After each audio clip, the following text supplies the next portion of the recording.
Hello दोस्तों, welcome to my YouTube channel medical Pathshala. आपका हमारे इस यूट्यूब चैनल मेडिकल पाठशाला में स्वागत है।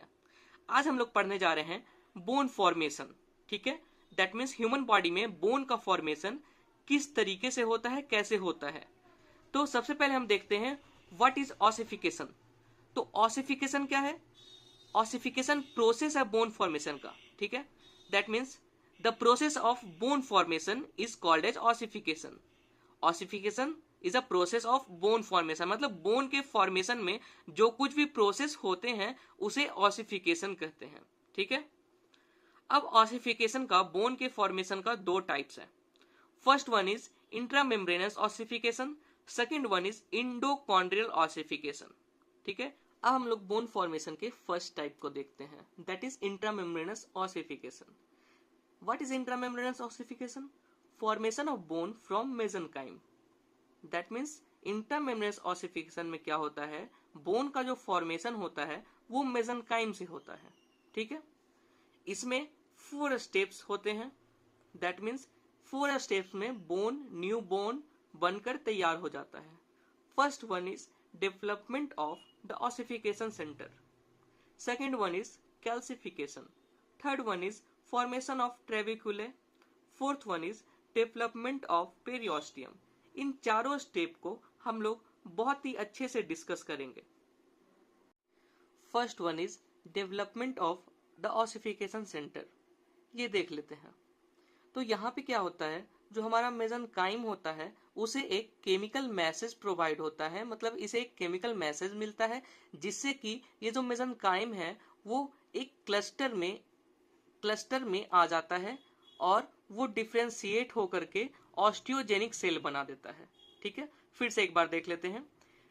मेसेनकाइम को एक केमिकल मैसेज मिलता है, ठीक है, जिससे कि वो एक जगह क्लस्टर होकर के डिफ्रेंशिएट करता है और वो ऑस्टियोजेनिक सेल बना देता है। ठीक है, अब ये जो ऑस्टियोजेनिक सेल है ये फर्दर डिफ्रेंशिएट करता है और वो ऑस्टियोब्लास्ट बना देता है। ठीक है, और इस क्लस्टर को हम लोग ऑसिफिकेशन सेंटर बोलते हैं, इसलिए इस स्टेप का नाम भी है development of the ossification centre.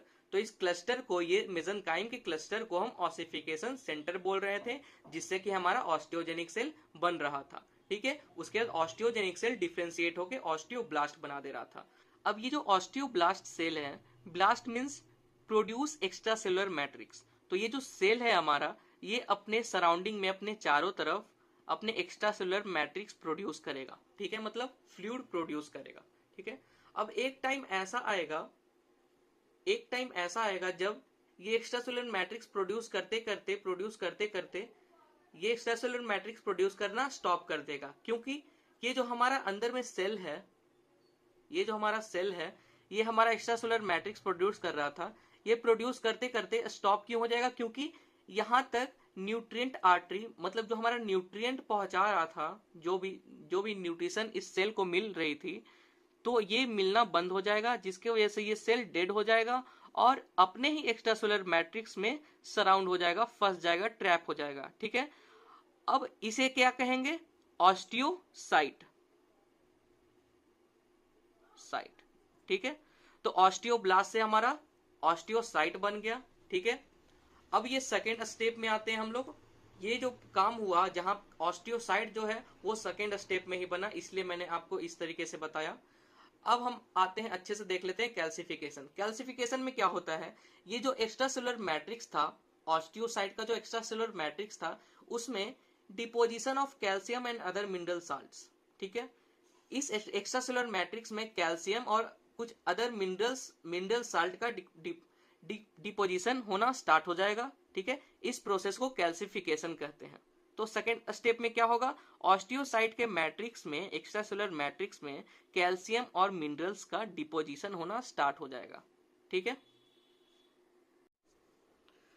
Third step is formation of trabeculae. That means इस स्टेप में ट्रेबिकुले का फॉर्मेशन होगा। ठीक है, तो हमारा जो बोन का एक्स्ट्रा सेलुलर मैट्रिक्स होता है उससे ट्रेबिकुले का फॉर्मेशन हो जाएगा। अब आप पूछेंगे ट्रेबिकुले क्या है, तो इस ट्रेबिकुले के अच्छे से समझने के लिए आप इस आई बटन पे जाकर के स्ट्रक्चर ऑफ बोन देख सकते हैं और समझ सकते हैं।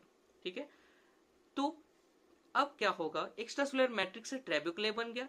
अब trabeculae n number of trabeculae cluster form करके स्पॉन्जी बोन का फॉर्मेशन कर लेगा। ठीक है, और ये स्पॉन्जी बोन का फॉर्मेशन कहाँ होगा? ब्लड वेसल्स के अराउंड, ब्लड वेसल्स के अराउंड स्पॉन्जी बोन का फॉर्मेशन हो जाएगा। ठीक है, अब देखते हैं रेड बोन मैरो कैसे बन जाएगा यहाँ पे। तो connective tissue plus blood vessels मिलकर बना देगा रेड बोन मैरो। किस एरिया में? ट्रेबिकुले वाले एरिया में।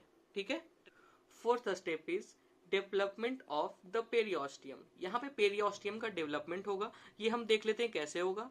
तो मेसेनकाइम जो है वो पेरिफेरी में जाकर के, मतलब बोन के आउटर सरफेस में जाकर के कंडेंस होना स्टार्ट हो जाता है और यही जाकर के पेरियोस्टियम बना देता है। ठीक है, अब यहाँ एक और काम होता है, ये जो हमारा स्पॉन्जी बोन होता है उसको कॉम्पैक्ट बोन रिप्लेस करना स्टार्ट कर देता है। अभी तक तो जो हमारा बोन था वो स्पॉन्जी बोन का बना हुआ था। ठीक है, अब ये आउटर सरफेस में, सरफेस लेयर में या फिर आउटर सरफेस में स्पॉन्जी बोन को कॉम्पैक्ट बोन रिप्लेस करना स्टार्ट कर देगा। आउटर साइड से कॉम्पैक्ट बोन रिप्लेस करना स्टार्ट कर दिया स्पॉन्जी बोन को। अब क्या होगा? बीच में स्पॉन्जी बोन और आउटर सरफेस पे कॉम्पैक्ट बोन। तो इस तरीके से बोन का फॉर्मेशन हो गया। By the process of intramembranous ossification. ठीक है,